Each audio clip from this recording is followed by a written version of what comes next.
Recorded Books and One Click Digital present The Prophet, Amos, by Francine Rivers.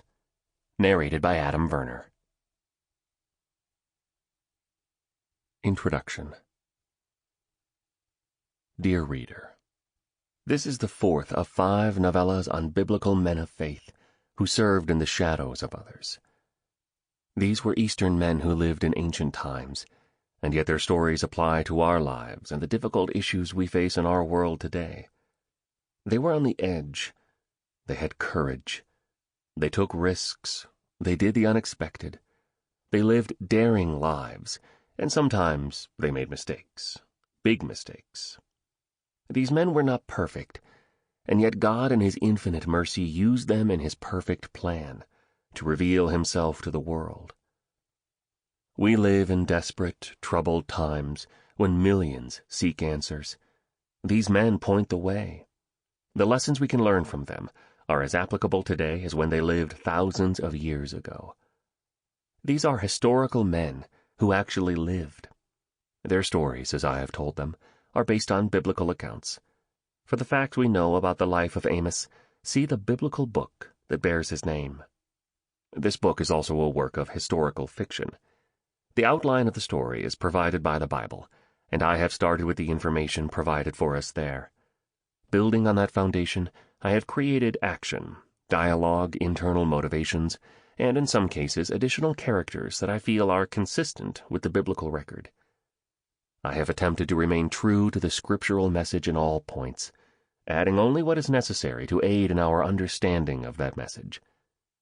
I pray that as you read the Bible, you will become aware of the continuity, the consistency, and the confirmation of God's plan for the ages, a plan that includes you. Francine Rivers.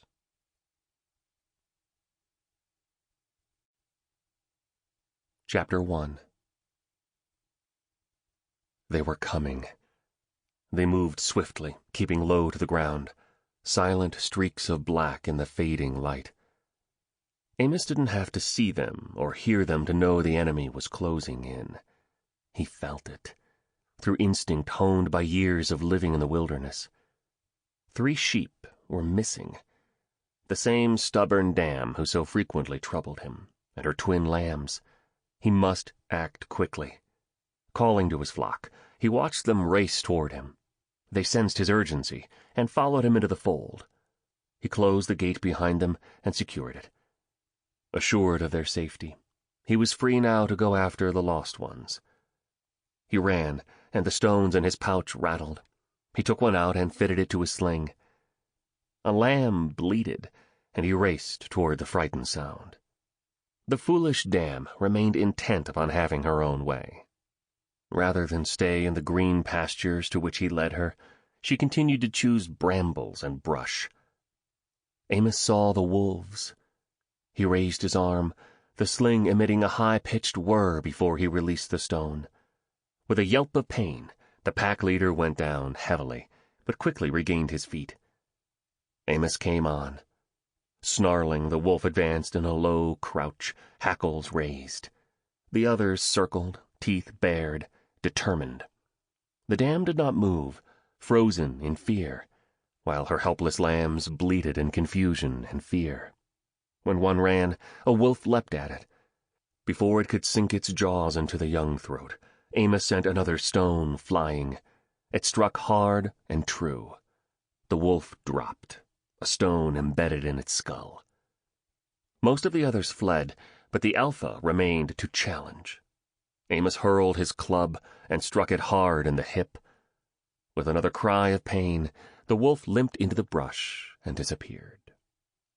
The lamb lay still. Amos lifted it tenderly, examining it. No wounds, but it was limp in his arms. Shock and fear had killed it. He sighed heavily. How many times had this dam led others into danger? How many times had he rescued her, only to have to hunt her down again? He cared deeply for all his sheep, even this dam who habitually caused trouble. But he could not allow her to go on leading others into the jaws of predators. The other twin bleated. Sample complete. Ready to continue?